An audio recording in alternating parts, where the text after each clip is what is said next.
أعوذ بالله من الشيطان الرجيم بسم الله الرحمن الرحيم আসসালামু আলাইকুম। তো লেসন 4 এ মাখরাজ এবং সিফাত নিয়ে আলোচনা আমাদের। তো আমরা আমাদের বিগত ক্লাসগুলোতে অর্থাৎ লেসন 1, লেসন 2 এবং লেসন 3 তে আমরা এই হলক এটা নিয়ে আলোচনা করেছিলাম, অর্থাৎ আমাদের যে ঠোঁট নিয়ে আলোচনা করেছিলাম। তো আমরা গত ক্লাসে শিখেছিলাম যে আমাদের সর্বশেষ হলকের শেষ থেকে হামজা এবং হা উচ্চারিত হচ্ছে এবং মধ্য হলকে অথবা হলকের মধ্য অংশ থেকে হচ্ছে আইন এবং হা উচ্চারণ হচ্ছে। আর আজকে আমরা শিখবো হচ্ছে আমাদের হলকের শুরু থেকে যে দুটি হরফ উচ্চারণ হয় সেই দুটি হরফ হচ্ছে গাইন এবং খ। তো যদি আমরা এদিকে লক্ষ্য করি যে আগের লেসনগুলো যদি আপনি পড়ে থাকেন ঠিক মতো, তাহলে আজকে গাইন এবং খ উচ্চারণ করতে আপনাদের সহজ হবে ইনশাআল্লাহ। তো প্রথমে বলে রাখি, গাইন এবং খ এই দুইটি হরফের উচ্চারণ অনেকটা সিমিলার, কারণ এগুলোর মাঝে খুব ছোট ছোট পার্থক্য রয়েছে। তো প্রথমে যদি আলোচনা করতে হয় তাহলে প্রথমে আমরা আগে এটা বলে নিই আপনাদেরকে, গাইন এবং খ এই দুইটা হরফের উচ্চারণের ক্ষেত্রে আমাদের জিহ্বার শুরুর অংশ, যেটাকে আমরা রুট অফ টাং বলতে পারি, জিহ্বার শুরুর অংশের খুবই গুরুত্বপূর্ণ কার্যকলাপ রয়েছে। কারণ জিহ্বার এই অংশটা আমাদের সফট প্যালেট যেটা রয়েছে জিহ্বার উপরের ঠিক উপরের জায়গাটাতে, সফট প্যালেটটাকে হালকা টাচ করলেই আমাদের এই গাইন এবং খ উচ্চারণটা ক্লিয়ার হবে।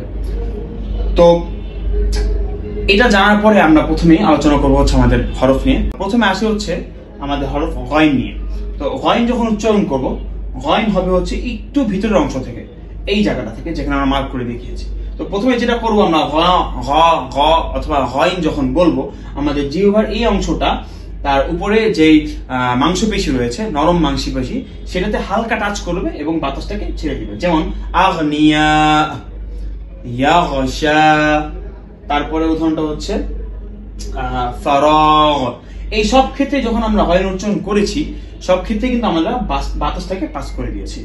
তো গাইন উচ্চারণ করার সময় আমাদের যে জিনিসগুলো খেয়াল করতে হবে সেটা হচ্ছে আমাদের জিহ্বার এই অংশটা উপরের অংশকে অলমোস্ট টাচ করবে, পুরোপুরি টাচ করবে না, কোনোভাবেই পুরোপুরি টাচ করবে না, শুধু হালকা টাচ করবে এবং অর্থাৎ কাছাকাছি টাচ করার কাছাকাছি পর্যায়ে যাবে, পুরোপুরি টাচ কোনোভাবেই করবে না।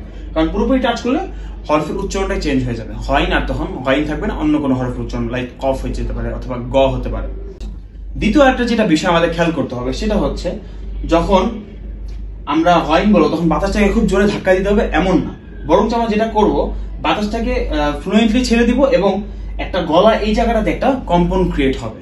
তাহলে বুঝতে পারবো যে আমাদের গাইন এর উচ্চারণ প্রপারলি হচ্ছে, যেটাকে আমরা বলতে পারি গ বা গাইন। যখন আপনি বলবেন আপনার গলায় হাত দিলে আপনি টের পাবেন যে আপনার গলাটা কি প্রকম্পিত হচ্ছে। আল্লাহ। আচ্ছা, কয়েকবার অনুসরণ করব সেটা, যে গাইন এই উচ্চারণটা আমরা কয়েকবার অনুসরণ করবো, ইনশাআল্লাহ তো আপনাদের অনুসরণের মাধ্যমে এটা ঠিক হবে।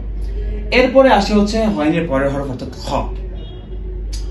খটাও ঠিক গাইনের মতন উচ্চারিত হবে। খ এবং খ যখন আমরা পড়বো সেক্ষেত্রে আমাদের উচ্চারণের ক্ষেত্রে এই জিনিসটা খেয়াল করতে হবে যে আমরা অলমোস্ট খ যখন উচ্চারণ করবো অলমোস্ট গাইনের মতনই হবে, বাট গাইন যে একটু ভিতরের অংশ থেকে উচ্চারিত হয়, খটা তার একটু উপরের অংশ থেকে উচ্চারিত হবে, ঠিক আছে। এবং ঠিক গাইনের ক্ষেত্রে আমরা যখন হালকা গ্যাপ রেখে হালকা বাতাসটাকে ফ্লো করেছি অথবা বাতাস ছেড়ে দিয়েছি, খয়ের ক্ষেত্রে এমনটা আমাদেরকে করতে হবে। কমন মিস্টেকস অফ গাইন, অর্থাৎ আমরা গাইন উচ্চারণ করতে গিয়ে যে কমন মিস্টেক গুলো করে ফেলি সেটা হচ্ছে আমরা আমাদের জিহ্বার আগাটাকে বা জিহ্বার শুরুর অংশটাকে আমরা কি করি, আমাদের উপরে যে মাংসপেশিটা আছে এটার সাথে পুরোপুরি লাগিয়ে ফেলি। সেই ক্ষেত্রে যেটা হয় যে গাইনটা তখন ক এর জায়গায় ক হয়ে যায়, তখন আমাদের হরফের উচ্চারণটা ভুল হয়ে যায়। অথবা আমরা গ বলছি কিন্তু সেক্ষেত্রে গাইনে আবার কলকলা করে ফেলছি, এমনও ভুল হয়ে যায় আমাদের। এই শুধুমাত্র আমাদের যে রুট অফ টাং আছে, অর্থাৎ আমাদের জিহ্বার যে শুরু রয়েছে, এটা একটু বেকায়দা ভাবে উপরের অংশতে পুরোপুরি লেগে যাওয়ার কারণে এই ভুলগুলো হয়ে থাকে। আমাদের এই ভুলগুলো থেকে বাঁচতে হবে। অনুরূপভাবে যদি ক্ষয়ের ভুলের কথা বলি, ক্ষয়ের ভুলগুলো ঠিক গাইনের মতনই। গাইনের ভুল থেকে যদি বাঁচতে পারি তাহলে ক্ষয়ের ভুল থেকে আমরা ইনশাআল্লাহ বাঁচতে পারবো। তো এইগুলো আমাদের আজকের ক্লাস। দেখা হবে আগামী লেসনে অন্য হরফ নিয়ে ইনশাআল্লাহ। আসসালামু আলাইকুম।